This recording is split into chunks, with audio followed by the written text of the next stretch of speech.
সপোন সকলোৱে দেখে আৰু আমাৰ প্ৰত্যেকৰে মনত প্ৰশ্ন হয় যে আমি সপোন কিয় দেখোঁ আৰু এটা সপোনৰ অৰ্থনো প্ৰকৃততে কি। আচলতে এইটো সম্পূৰ্ণৰূপে জনা নাযায় যে আমি সপোন কিয় দেখোঁ আৰু সপোনে কিদৰে কাৰ্য কৰে। কিন্তু কিছুমান এনেকুৱা থিয়ৰী আছে যিবোৰৰ আধাৰত আমি সপোনৰ বিষয়ে জানিব পাৰোঁ। সপোন বিভিন্ন ধৰণৰ হ'ব পাৰে, প্ৰধানকৈ দুই ধৰণৰ, ভাল আৰু বেয়া সপোন। প্ৰায়বোৰ সপোনে আমি গভীৰ টোপনিত দেখা পাওঁ। সপোন দেখাৰ পাছত যেতিয়া হঠাতে আমি সাৰ পাওঁ তেতিয়া আমি ভাবিব ধৰোঁ প্ৰকৃততে কি ঘটিল। আৰু কেতিয়াবা হঠাতে সাৰ পাই সপোনত দেখা দৃশ্যৱলী সন্মুখত দেখা নাপায় আমাৰ মন বিভোৰ হৈ পৰে। কিছু কথা চেনেলটোলৈ আপোনালোকক স্বাগতম জনালোঁ। বন্ধুসকল, আজি আমি জানিম সপোনৰ বিষয়ে। সপোন কিয় দেখা পাওঁ, সপোন সঁচা হয়নে, ইত্যাদি বহু কথা আজি আমি এই ভিডিঅ'টোৰ জৰিয়তে জনাৰ চেষ্টা কৰিম। আপোনালোকে যদি এতিয়াও এই চেনেলটো ছাবস্ক্ৰাইব কৰা নাই তেন্তে ছাবস্ক্ৰাইব কৰি লওক, যাতে পুনৰ এনেকুৱা মনোৰঞ্জক ভিডিঅ' প্ৰথমে চাব পাৰে।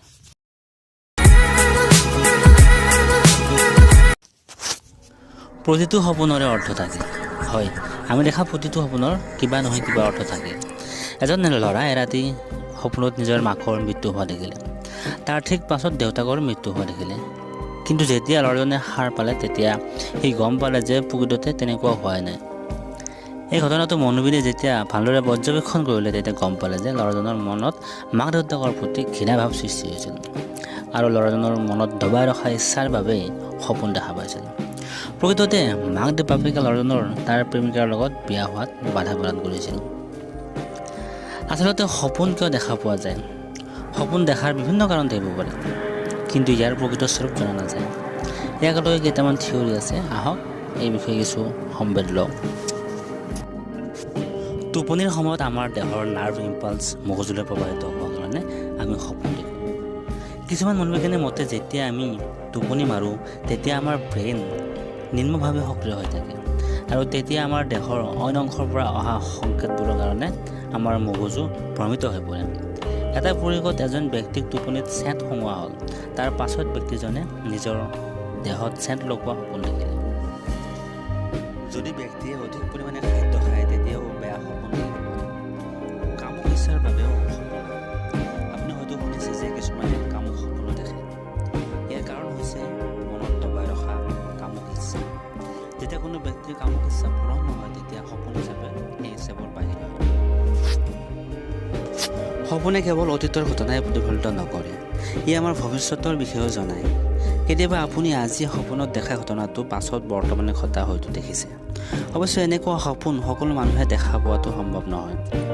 মনোবিদ ইংগে তেখেতৰ এক প্ৰয়োগত পাইছিল যে এজন মৃত সৈনিকে মৃত্যুৰ আগতে তেখেতৰ ডায়েৰীত নিজৰ মৃত্যুৰ কথা লিখি গৈছিল। এনেকুৱা বহুতো প্ৰয়োগেৰে ইংগে প্ৰমাণ কৰিছিল যে সপোনে কেতিয়াবা আমাক আমাৰ ভৱিষ্যতৰ বিষয়েও জনায়। কিন্তু প্ৰায় সপোনে আমাৰ ভৱিষ্যতৰ সংকেত নিদিয়ে। হয়তো হ'ব পাৰে আপুনি অতীতত এনেকুৱা চিন্তা দবাই ৰাখিছিল যিটো সপোন হিচাপে বাহিৰ হৈছে। বৰ্তমানৰ সমস্যাৰ সমাধানৰ বাবেও সপোন দেখা পোৱা যায়। এই কথাটো এডলাৰে তেখেতৰ বিভিন্ন প্ৰয়োগৰ দ্বাৰা প্ৰমাণিত কৰিছে। এডলাৰৰ মতে সপোন কেৱল ভৱিষ্যতৰ বিষয়ে নাহে, ই বৰ্তমান জীৱনত চলি থকা কিছুমান গম্ভীৰ সমস্যা সমাধানৰ বাবে আহে। এডলাৰে তেখেতৰ এক প্ৰয়োগৰ ব্যাখ্যা কৰি কৈছিল যে এজন মানুহে সপোনত দেখিলে যে তেখেতে বছৰ লগত ফুৰি আছিল। হঠাতে বছে তেখেতক পাহাৰৰ পৰা এটা ফুল ছিঙি অনা কথা ক'লে। মানুহজনে সেই কথাটো সহজ বুলি ভাবি পাহাৰ বগাই গ'ল, কিন্তু ফুল ছিঙি থাকোঁতে হঠাতে তেখেতৰ ভৰি পিছলি পাহাৰৰ তলত পৰিল। যেতিয়া এডলাৰে এই সপোনটোৰ লগতে মানুহজনৰ বাস্তৱিক জীৱনৰ বিষয়ে বিশ্লেষণ কৰি চালে তেতিয়া গম পালে যে প্ৰকৃততে মানুহজনে নিজৰ পদোন্নতি বিচাৰিছিল আৰু সেই বিষয়ে প্ৰায় ভাবি থাকিছিল।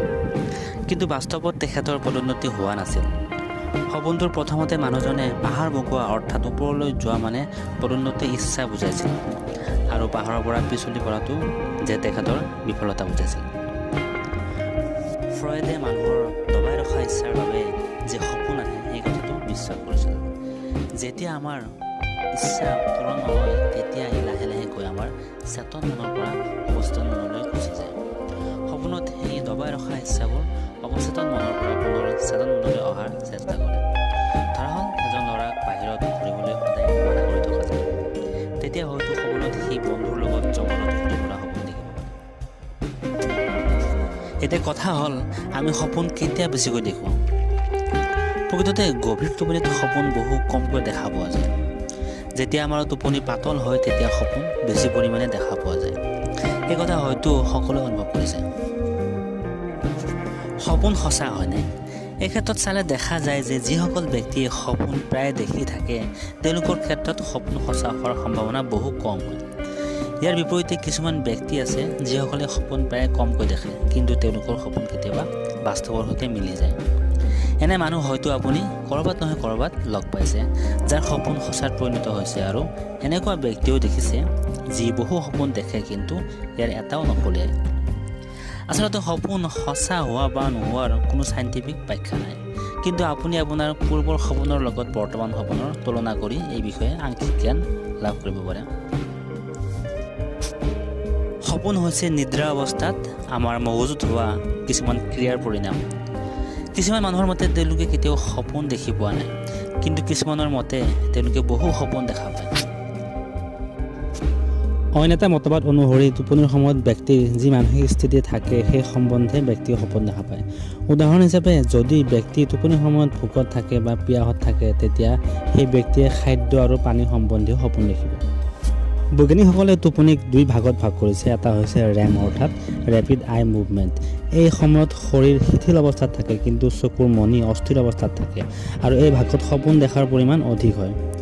এই ৰেম নিদ্ৰা 20 পৰা 25 মিনিট সময়লৈ থাকে, আৰু প্ৰত্যেক ব্যক্তিয়ে প্ৰতিদিনে 3-4 বাৰ এই নিদ্ৰাৰ কবলত পৰে, আৰু এই নিদ্ৰাতে ব্যক্তিয়ে প্ৰায় সপোন দেখা পায়।